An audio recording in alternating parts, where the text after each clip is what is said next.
What is the craziest thing you've gotten away with that nobody has found out about? I can draw and paint pretty proficiently, and I'm the only one in my family who can do so. My mother always liked to cash this in with relatives by encouraging me to draw little pictures on thank you cards and the like. Needless to say, I never did. But one time while we were up visiting the grandparents in Wisconsin, my grandfather is crazy. He collects vintage cars and leaves most of them to rust. One recent addition to his collection, however, was a 1974 Ford truck. This thing was a nightmare. The inside of the bed was painted bright orange. The outside upper half was the same orange, and the lower half of the sides was black. Separating the colors was a strip of lime green.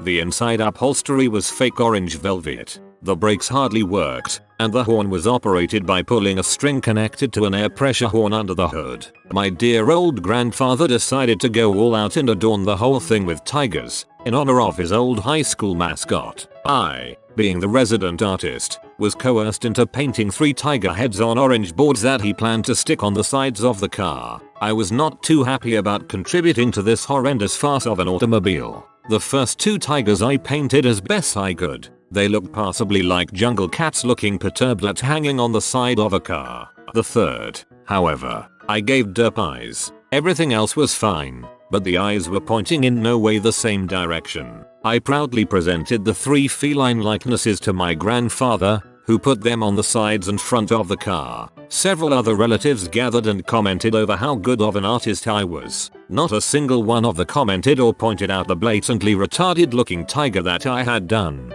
Benefits of non-confrontational relatives, maybe. TL. DR. Butter should be applied liberally and evenly on the appendix before removing.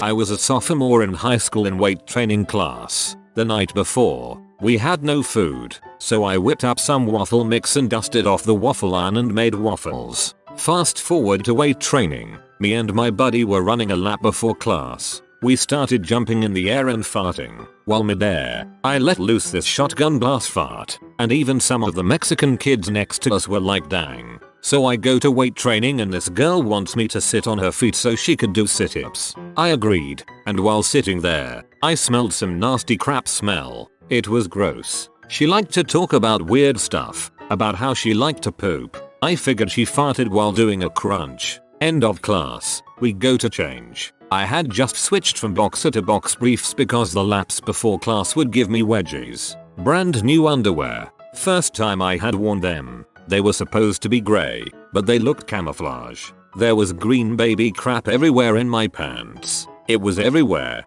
Butt cheeks, gooch, dong, babby shit everywhere. Somehow, because my briefs were so new, it concealed the crap like a ziplock, and nobody turning class knew. I mean, I was breaking new lift personal goals, pumping iron the whole time with gym shorts and a shit bubble on my butt. When I jumped in the air, the loud shotgun blast exploded green crap all up in my grill. It took me half an hour to clean up. Thankfully it was only lunch I missed. I threw the underwear away and washed up. Couldn't believe nobody knew, not even the poop girl gave me any weird looks. I was bullied a lot in high school and really only had one friend, but he had a crap load of friends. He told me about a party that he was going to, and he assumed that it would be cool if I went since we were both friends. Well, I got there, and people would wait for my friend to leave and team up bullying me around and being dongs. So when my friend came back, he would walk away talking and mingling and leave me while he went around mingling with people. I told him that I need to use the bathroom, then we can go. Now, it was one of those. The kids share one bathroom and the parents use the master bathroom. So I went up to the bathroom, used the bathroom, and then glanced over at the shower and saw girly shampoo, and some normal kind, like Head and Shoulders or something which I don't remember, but there was girly and normal. So to get back at the dude who was throwing the party, he was also being one of the buttholes. In fact, he was the one getting people started and riled up on fricking with me. So I grabbed the normal shampoo and jerked off and came into it, closed the lid, and then put it back and walked out. No, I did not shake it up, because I wanted his next shower to be a wad of jizz in his hair. Just the thought of your hateful masturbation is making me laugh uncontrollably. A few years ago, when I was about 19, I was visiting the girl I was dating at the time in New York with a buddy of mine. It was New Year's and my friend and I had been drinking beer since 4 p.m. and were pretty buzzed by the time people started showing up around 9:30. They asked us to come into the kitchen to do a shot of Malibu rum with them. I don't usually like coconut rum, and I can't really mix beer and liquor, but I decided to suck it up and do it, mainly to impress the girl. The second it's down I can tell I am going to throw up, so I casually walk away and back into the den. I then proceeded to projectile vomit the pasta I had just eaten in a line about 2 feet long. I then proceeded to vomit 2 more times right after that, but I managed to keep it in my mouth. The only thing I could think of was to swallow it back down, so I got it down after a few agonizing seconds and realized I had to clean up quick, and luckily I had a paper towel left over from the pasta. I wiped it up in one swift motion, then poured some beer on it to cover up the smell. Just then they walked in and asked what happened. Oh, just knocked my beer off the counter. Don't worry, I've got it covered. Frick yay. Back when I was 15 or so, some friends and I had these homemade rockets. Not like fireworks, but the model rockets you could shoot 100 feet in the air and they would parachute back down. We were up in the hills shooting them off when one of them misfired. It started a small fire in the grass. We tried to put it out but it spread faster than we could handle. We ended up having to sprint down the hill from the fire because it was moving so fast. I called 911 and we all jumped in our cars and sped off. We parked a couple miles away and watched in horror as the fire spread across the hills towards a housing complex. 5 or so fire trucks arrived and saved the housing complex from burning down. Took them the rest of the day to get the 4 burning hills under control. The police called me back on my cell phone and I told them I was driving by and called the fire in. Nothing else came of it. TLDR. Friends and I started an enormous fire in the hills that almost burnt down a housing complex and nobody found out it was us. Senior year of high school I used to dress really sharp, and I usually carried around a laptop case with me because I like to bring my laptop to school. One day I was finishing up my trig test kind of late and the bell rang to go to the next period. I stayed in that class for an extra 3 minutes to finish up my last question and left. Halfway there the bell rang again, marking the beginning of the next period. In my school it was common to do tardy sweeps where deans roll around in golf carts picking up kids who are late and give them detentions. Anyways, I see a dean pick up one of my friends and I think to myself, frick, I am gonna get owned. Then I remembered what one of my friends told me. If I walk like I own the place people will believe it. So I kept my cool and kept walking past the dean. But he tells me to come on over and asks me where my hall pass was. I don't know what came over me but I looked at him straight in the eyes and said, "Excuse me." He looked me in the eyes and repeated the question.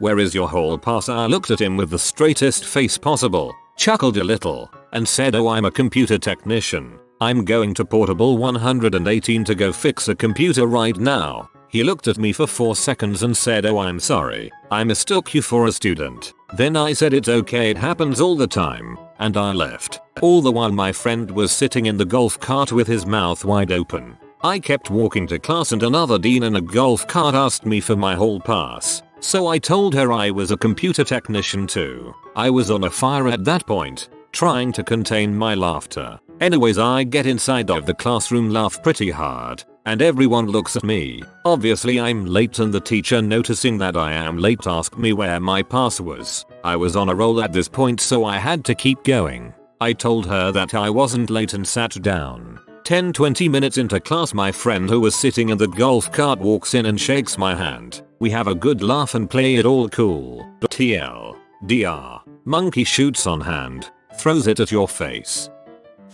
One time I found a girl passed out in a street near my house. When I approached her, I thought she was a dead body literally. She was wearing tight jeans and a loose white singlet but no shoes. It was only when I removed the wallet from her back pocket that she stirred ever so slightly, alerting me to her still being among the living. After I emptied the contents of her purse onto the sidewalk next to her, I noticed her driver's license. From this I was able to gather her address. My mind was ticking over, wondering what I should do next. When I shook her slightly, She was completely unresponsive. Luckily, I'm a pretty big guy. I stooped over and gathered her up in my arms, picking up her meager belongings at the same time and began walking her back to my apartment. I was sweating, but not from the physical exertion. I was nervous. If anyone stopped me or asked what I was doing, I would probably end up in a lot of trouble. After I arrived back at my apartment and was heading through the front gate, I noticed my flatmate's Volvo in the driveway. He had come home early from dinner. I was concerned that if I rocked up to the apartment with this girl in my arms it would look dodgy, so instead I carried her around the back and put her on the small strip of grass out the back. She hadn't even stirred this entire time.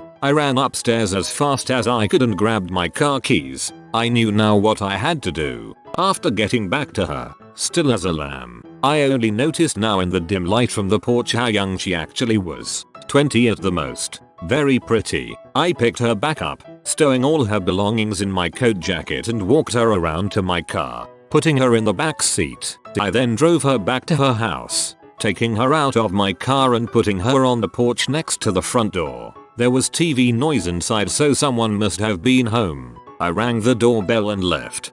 Heroic considering the name.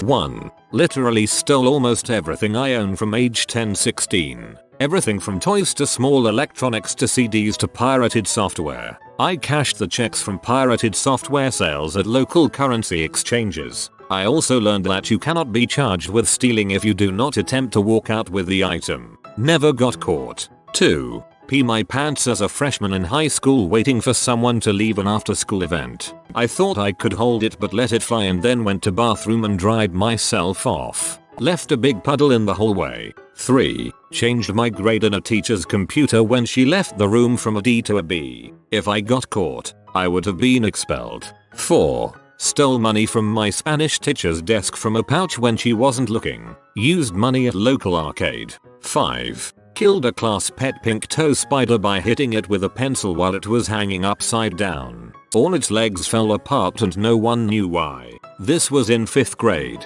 6. Destroyed a rental car by driving it like an idiot and blamed wet road when tow truck guy pulled up. He then dropped off a new rental and I left without a single frick given.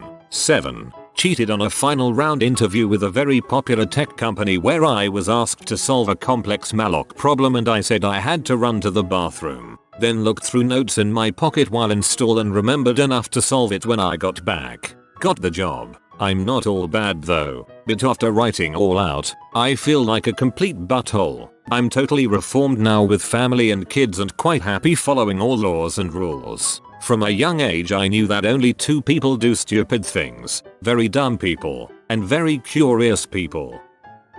I was 14 and working a summer co-op, which basically meant we were indentured servants and worked for less than minimum wage. My taskmaster assigned me to go upstairs with some trash bags and clean out an old neglected office. They gave me no direction on what I should keep, throw out, etc. So I got bored quickly, and as teenage boys are wont to do, my thoughts turned to the hot secretary working the office. This old office was dark, had no window and was filled with bookshelves that blocked off the view of the desk from the door. I sat in the chair and faced the wall. So I whipped it out and started churning butter while thinking about that hot secretary. My batter blows all over the wall and I leave it there. I wipe my hand off inside one of the old books and zip myself up.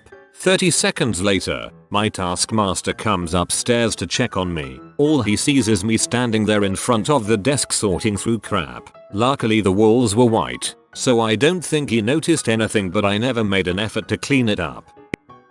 Freshman year of high school, we had an away football game. The game was at 11 AM on a Saturday and normally after I wake up I do my morning pee. But that day I didn't have the feeling. I went to school, got all my pads on, got on the bus, and when we got there, I had to pee like a racehorse. But I had no clue where the bathroom at this high school was and the game was starting in like 30 minutes. Warm-ups passed and the game started, but I still had to pee. By halftime, I honestly thought I was going to blow. Instead of kneeling before our coaches while they give us pep talk before the second half, I stood up and rocked back and forth constantly to try to relieve the pain. Yes, it started to hurt. I finally knelt back down, and right then and there, it went. I pee in my football pads. Luckily for me, I was in the back of the group so nobody saw me or my awkward looking face while I had to deal with the warm yet awful sensation flowing down my leg. I thought that would be the end of my life, but luckily the pants were white, so the pee easily passed for sweat. To this day, I still have never told anyone. Hooray for the internet. When I was in grade 8 in boarding school in India, I used make a nice cup of ramen and cocoa using an immersion heater. Now these immersion heaters required power and we didn't have any sockets. Food was considered contraband. You were allowed to have your own snacks stashed away. Electronics were contraband too. Yep, it was like a prison. I could have bulb outlets but there weren't any. So I proceeded to smash the hard wire tubing of one of the mains with a hockey stick and burned the insulation with a lighter. I would then hook my immersion heater to this and boil water to cook ramen. All was fine until one day I thought of removing more insulation so it's easier to hook onto. With a pair of wire strippers I tried cutting off insulation and in doing so accidentally cut the wire. Ouch. All was still okay though. The wires were a little stiff and if bent them just right it would still almost connect. I proceeded to make ramen every day and in doing would cause the main wire to disconnect from each other and therefore 3 dormitories housing 300 kinds go without power for a long time every night. All the electricians came and looked everywhere but couldn't figure out the issue. I did this for a year until I moved to new dormitory. TLDR. I made ramen using power main cable while letting half the school go without power. P.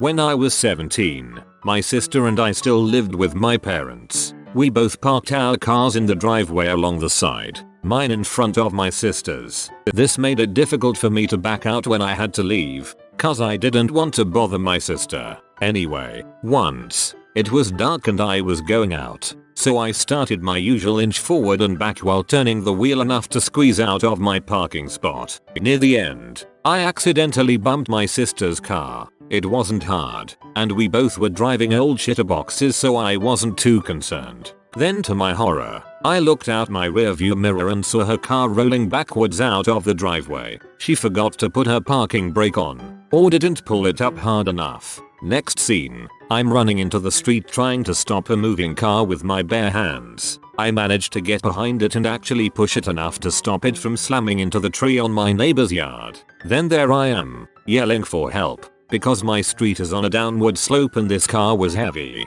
Finally neighbor comes out and runs into my house to tell my parents, who in turn tell my sister. She got in huge trouble for neglecting to pull up her parking brake. Praised me for saving her car. Not a word mentioned about me bumping into it in the first place. P. TLDR. Accidentally hit my sister's car with mine. Sent it rolling down the driveway into the street. Stopped it with my bare hands and sister got in trouble for not pulling up her emergency brake.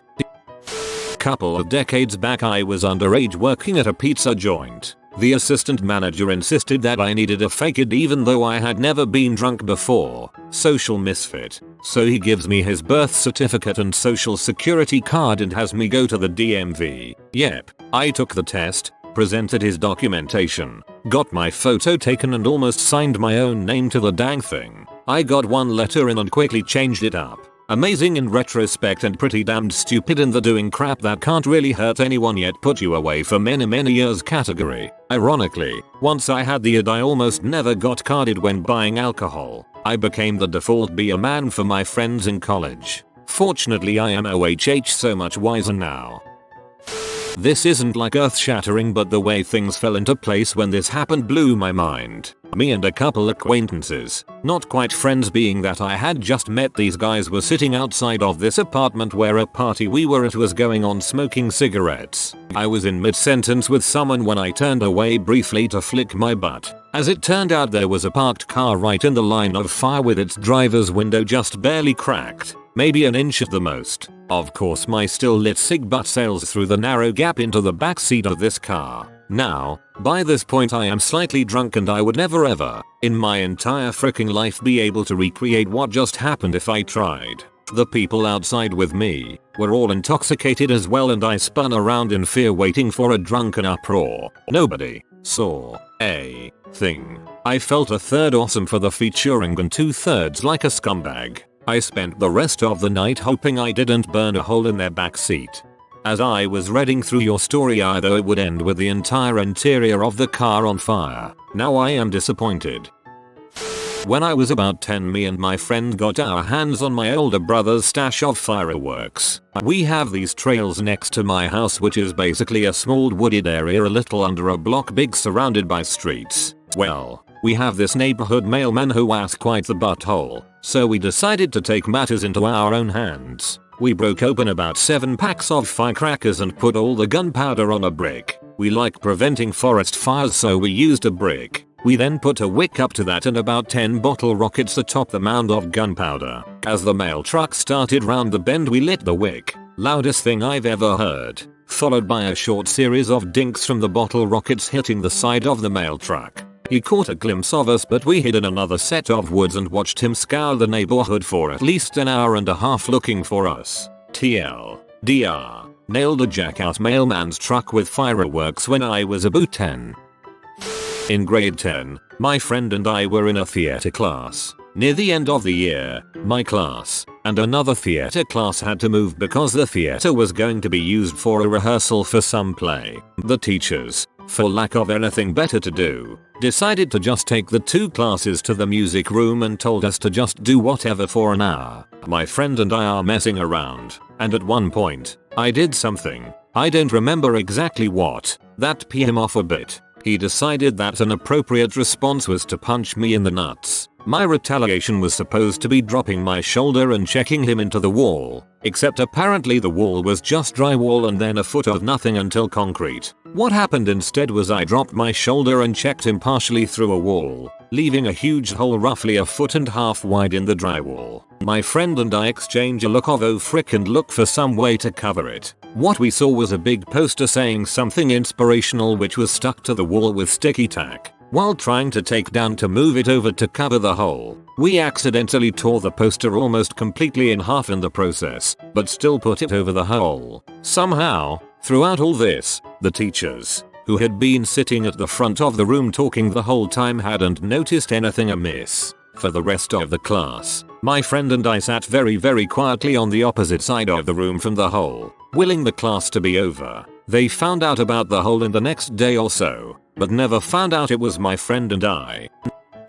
In grade 6, I was in Scouts. Our meetings were held in my school's gym once a week. It was the day before the Christmas pageant, and the stage was all set up. The kindergartners had an elaborately choreographed song and dance routine that they had been working on all month, and there was these pieces of masking tape with kids' names on them marking various spots all over the stage. I moved the labels all around. The next day a school-wide assembly was called. When we filed into the gym, Mrs. Yakovoni, the kindergarten teacher, was in tears, and Mr. Laurel, the principal, had a beet red face. His fist was clenched and he was gritting his teeth and pacing back and forth. He gave the whole school, really just me, a 45-minute Hitler-style lecture where he swore he vowed to catch the little crap who fricked up the Christmas pageant. I was crapping my pants, but I kept my cool. I must say I learned my lesson. Since that day I have never once switched the labels around on the stage to frick up the kindergartner's song and dance routine.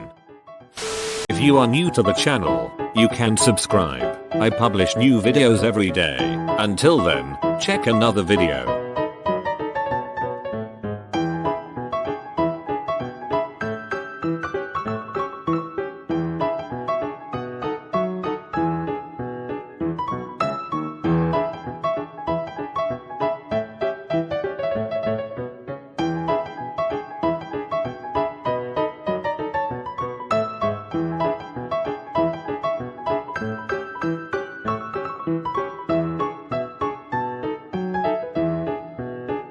Bye for now.